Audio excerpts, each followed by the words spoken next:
3. How to build better habits in 4 simple steps. So, in 1898, a psychologist named Edward Thorndike conducted an experiment on cats. Each cat was put inside a puzzle box, and if they press a lever, then they will get out of this puzzle box and escape this puzzle box. So, after performing so many on these cats, these kids learned the process of learning, means how the process of learning began. So gradually each kid learned to associate the action of pressing the lever with the reward of escaping the box and getting to the food. So after 20 to 30 trials, this behavior came to so automatic and habitual that the cat could escape within a few seconds. So with practice, each cat made fewer errors and their actions become quicker and more automatic. Rather than repeat the same mistakes, the cat began to cut straight to the solutions. From his studies, Thorndike described the learning process by stating behavior followed by satisfying consequences tend to be repeated, and those that produces unpleasant consequences are less likely to be repeated. So it also provides fundamental answers to some fundamental questions. So what are habits and why does the brain bother building them at all? So why our brain builds habit? So this is the science behind why our brain builds habits. A habit is a behavior that has been repeated enough times to become automatic. Whenever you encounter a new situation in life, your brain has to make a decision. How do I respond to this? Neurological activity in the brain is higher during this period. You are carefully analyzing the situation and making conscious decision about how to act. So the brain is busy learning the most effective course of action.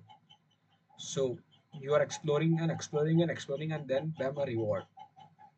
After you stumble, After you stumble upon an unexpected reward, you alter your strategy for next time. Your brain immediately begins to catalog the event that preceded the reward. So wait a minute, that felt good. What did I do right before that? So this is the feedback loop behind all human behavior. Try, fail, learn. Try differently. With practice, the useless movement fade away and the useful actions get reinforced, and that's a habit forming. So your habits are just a series of automatic solutions that solve the problems and stresses you face regularly. So a behavioral scientist, Jason Rea, writes, habits are simply reliable solutions to recurring problems in our environment. So your brain skips the process of trial and error and creates a mental rule. If this, then that. Means these cognitive scripts can be followed automatically whenever the situation is appropriate. So habits are mental shortcuts learned from experiences. Habit is just a memory of steps you previously followed to solve a problem in the past. So whenever the conditions are right, you can draw on this memory and automatically apply the same solution.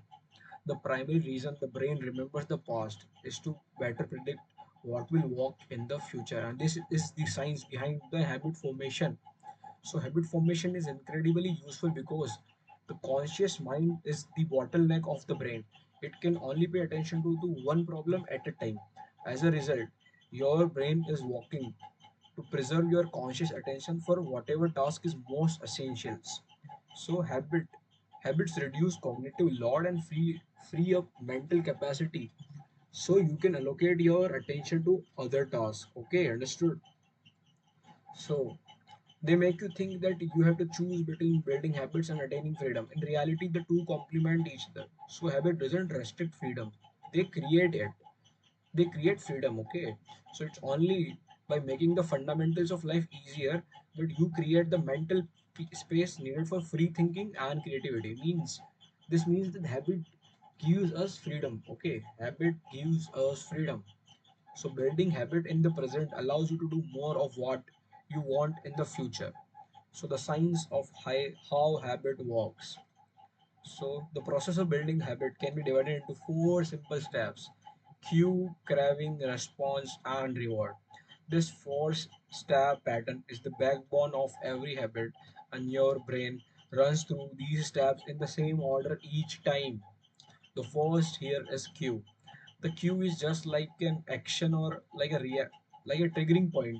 So cue triggers your brain to initiate a behavior, and this is just a bit of information that predicts a reward. So your mind is continuously analyzing your internal and external environment for hints of where rewards are located.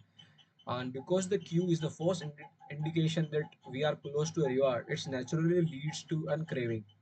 So second is craving. So they are the fundamental and the motivational force behind every habit. So whatever you crave is not the habit itself, but the change in state it delivers. So every craving is linked to a desire to change your internal state. Okay. So craving differs from person to person, and cues are meaningless until they are integrated. Okay. And the thoughts, feelings, and emotions of the observer are what transform a cue into craving. The third step is response. The response is actual habit you perform which can take the form of a thought or an action. So, if a particular action requires more physical or mental effort than you are willing to expend, then you won't do it. But a habit can occur only if you are capable of doing it. Okay. So, finally, the response which delivers a reward. So Q is about noticing the reward, craving is about wanting the reward, response is about obtaining the reward. And there are two purposes why we want reward. They satisfy us and they teach us. The first purpose of reward is to satisfy our craving. Rewards deliver contentment and relief from craving. Okay. The second reward teach us which actions are worth remembering in the future. And your brain is a reward detector. This is the most important part of this chapter. As you go about your life, your sensory nervous system is continuously monitoring which actions satisfy our desires and deliver pleasures.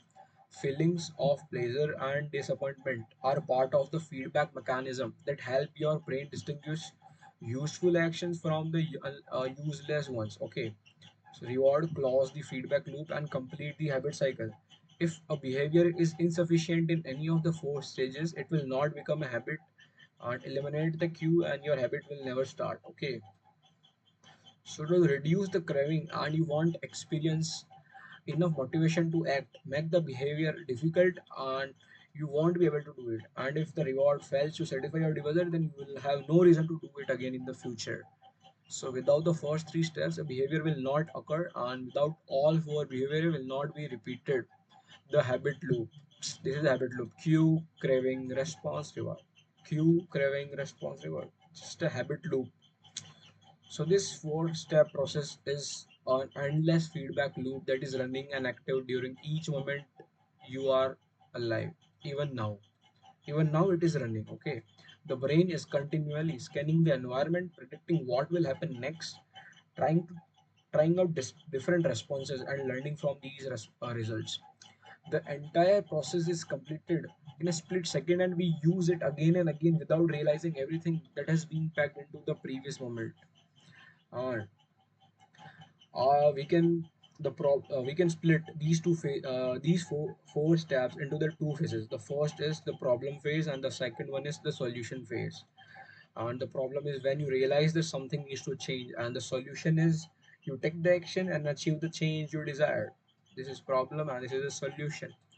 All behavior is driven by desire to solve a problem, and the finally ultimately the purpose of every habit is to solve the problems. Okay, and these are some examples of problem phase and the solution phase, general examples. You can read this.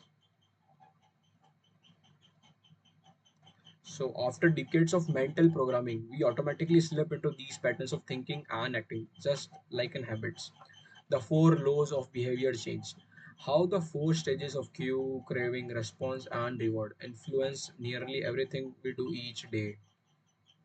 So, the four laws of behavior change. It provides a simple set of rules for creating good habits and breaking bad ones. So, You can think of each law as a lever that influences human behavior. So whenever the levers are in the right positions, creating good habits is effortless, and whenever they are in wrong positions, it is nearly impossible. So the author provides us methods to create a good habit, which is mm, like make cue obvious, make craving attractive, make response easy, make reward satisfying. Or also we can invert these laws to learn how to break a bad habit. Make cue invisible, make craving unattractive, make responses difficult, make reward unsatisfying. As you will soon see, the four laws of behavior change apply to nearly every field, from sports to politics, art to medicine, comedy to management. And these laws can be used no matter what challenges you are facing. And there is no need for completely different strategies for each habits. So whenever you want to change your behavior, you can just ask simply these questions to yourself. First is, how can I make it obvious?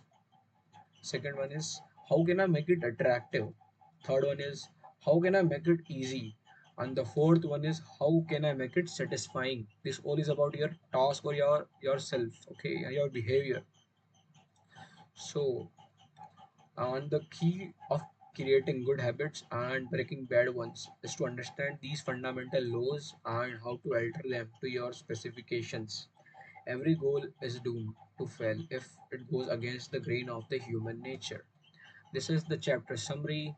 So, a habit is the behavior that has been repeated enough times to become automatic, and the ultimate purpose of habit is to solve the problem.